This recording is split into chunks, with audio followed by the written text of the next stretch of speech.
What's happening? I got the Retro Gaming Hippie coming at you today with a pickup video of items that I've got from my local Goodwill, which is the only thrift store I have in town, Facebook Marketplace, which has been a really good place for me lately, or now that it's garage sale season, we're talking garage sale stuff. So first off, we're going to start off with our Goodwill pickup, and it is a South Park DVD trivia game for $2.99. Now, I got this as a gift, and it, of course, is complete for my nephew, who's a big South Park fan. I've watched South Park before. It's really entertaining. It's funny. I just don't watch a lot of TV. So, next up, we hit some garage sales that happened to be right around where I lived. And for $3, we found Battlestar Galactica Kid Sheet Set. This is the pillowcase. It's got really good graphics. This is the flat sheet. And this is the fitted sheet. Now, I'm not going to unravel them for you. They fit a kid-sized bed. Growing up, I had the Star Wars sheets. Now, as an adult, I have Battlestar Galactica, one of my favorite shows from the 70s or early 80s. And I also had WWF ones along with the curtains that has been a part of my collection for a while. So, next garage sale up, we found a mixed bag of 80s stuff. You know, I always like to collect different random things from that era. So, for $20, we got some VHS, The Grateful Dead in New York. I've never seen Lady Hawk. I don't know why I never saw it. Rutger Hauer is always really good. Michelle Pfeiffer is beautiful. And then The Dark Crystal, which I've seen this as a kid, and I don't really remember liking it. I need to revisit now as an adult. Jim Henson did all the Muppet work for this thing. It was all done with Muppets and voice acting. It's quite amazing for the time. It looks really good, so we need to revisit that. There's the clock. We did find one video game. Knights of the Old Republic for the Xbox, complete and in really good shape. Only reason why I own an Xbox is for this game. It's a great RPG, and it's Star Wars. A few turtle items, a storybook that's in really good shape. No major tears or anything, just some marking on the front, but a turtle storybook. And they had a couple of turtle items, such as this boat and this gecko figure. Now, if you've seen one of my older pickup videos from about a month or two ago, I picked up a whole bunch of turtle items. So that'll fit nicely in there. Laserdisc, Buck Rogers. I don't have a Laserdisc player, but I love Buck Rogers. Again, like Battlestar Galactica, and it's got a nice graphic on the front. This is the movie, not the TV show. And then some board games. They are complete, you know, rough shape. It's Star Wars. Of course, you know, Battlestar Galactica. I like the looks of the board games. They just take a lot of space. And Close Encounters of the Third Kind. Another movie that maybe I'll appreciate more as an adult. But as a kid, I found it kind of boring. So that was $20 from a garage sale. Next up, we hit Facebook Marketplace, and we're going to go video game related. Now, this is a system I played very little of when it came out around 1999.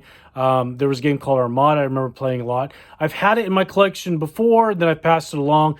Now I have it in my collection again. I'm talking about Sega Dreamcast. Very, very popular. People love the Dreamcast for good reason. It's a really good system. This came with the system, 2 controllers and a VMU, and 16 games. Skies of Arcadia, which is an RPG. I've never played a Dreamcast RPG, and so I'm looking forward to that. Most of these are complete. If they have the cover on the front, you know they're complete. Alone in the Dark. Sword of the Berserker, or the Berserk. I bet this is a really fun game. I haven't fired it up yet. House of the Dead 2, but I don't have a gun con. Dead or Alive 2, Slave 0, Wet Tricks, another role-playing game I've never played before, but Shenmue, a couple of Sonic Adventures, the first one and the second one. One of my favorite PS2 games, you know, back when I was playing PS2 when it came out, Resident Evil 2, I really look forward to see how the graphics look on the Dreamcast, because I always kind of felt like they were really crisp. So Resident Evil 2. Always fun to pick up and play. Crazy Taxi. Resident Evil Code Veronica. I've never played this one at all. Jet Grind Radio. Star Lancer. And last but not least, a hidden gem I'm going to revisit a lot more. I played it a little bit when I was testing out the system, Zombie Revenge. This seemed like a lot of fun, just pick up and play. A little hidden gem for the Dreamcast. So the Dreamcast, 2 controllers, 16 games, $500 on that. I thought that was a very, very fair price. I usually don't like to pay that much money, though, for stuff. But I wanted a Dreamcast back in my collection, and there were games in there that I really, really wanted to play. So I thought that was good. And last but not least, if you're waiting for the wrestling stuff, this is a huge lot from Facebook Marketplace down in Portland area, about 400 or 500 miles from where I live. But my niece lives there. I messaged this person. I talked to him a little bit on the phone. I never met him. We arranged to meet. So for $350, it is a huge lot of wrestling merchandise and media. No real action figures or anything, but a lot of good stuff. The person who had this was definitely a wrestling fan, especially in the Portland area, which I was a fan of Portland wrestling as a kid myself. So we'll start off with VHS, the Wrestling Classic. I believe this is known to be the very first pay-per-view or whatever you want to call that WWF did. These two are just in generic shells, but a Royal Rumble and SummerSlam. And then everything else is complete. WrestleFest Super Tape with their original packaging. Hulkamania 4. Some of these are duplicates. Some of these are new to my collection. And last but not least, Duggan's own tape.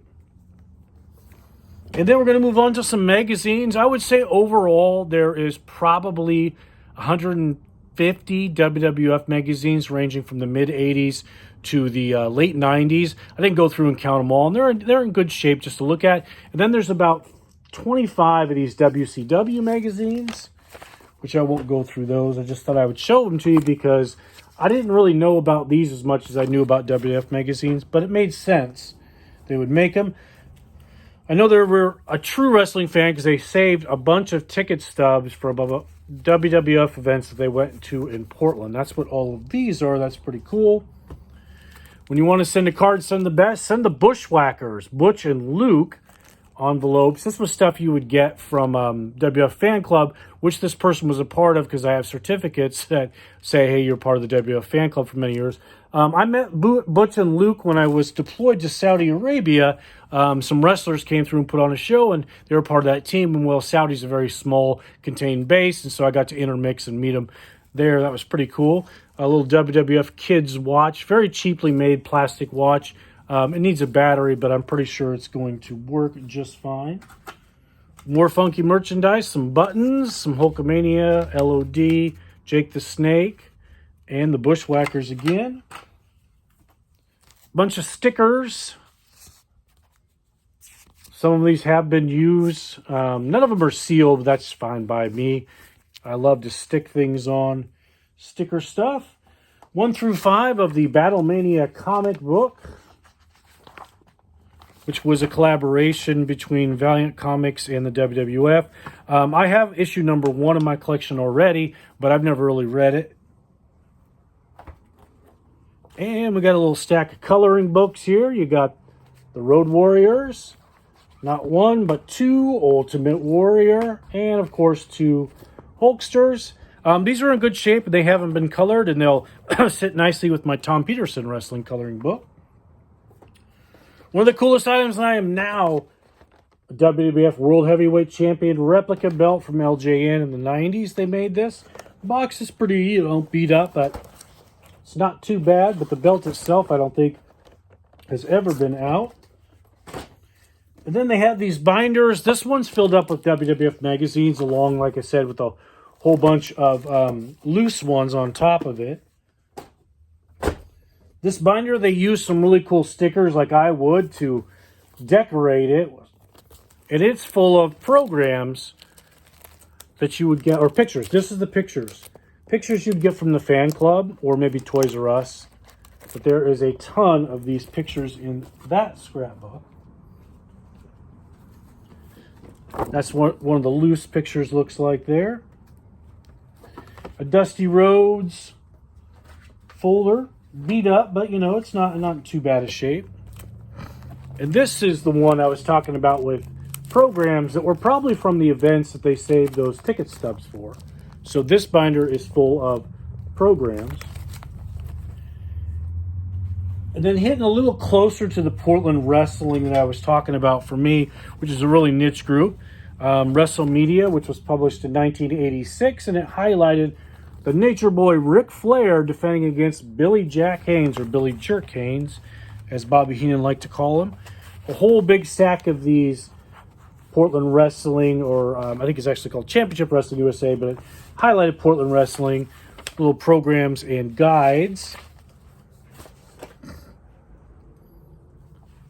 along with newspaper clippings from events that were going to be coming up on the WWF, like Saturday Night's Main Event. There's a whole stack of it. Like I was saying, whoever this was a big wrestling fan, that's for sure, much like myself, and they liked the funky merchandise. So that was all $350. My niece was nice enough to meet up with her and then got it sent up to me, and definitely very, very happy with all that stuff. So nice pickups for the last few weeks. We're going to leave some comments. Tell me what you think your best item was, or did I get good deals, bad deals, or great deals? Remember, I'm the Retro Gaming Hippie. I don't buy nostalgia because I am nostalgia. Y'all take care.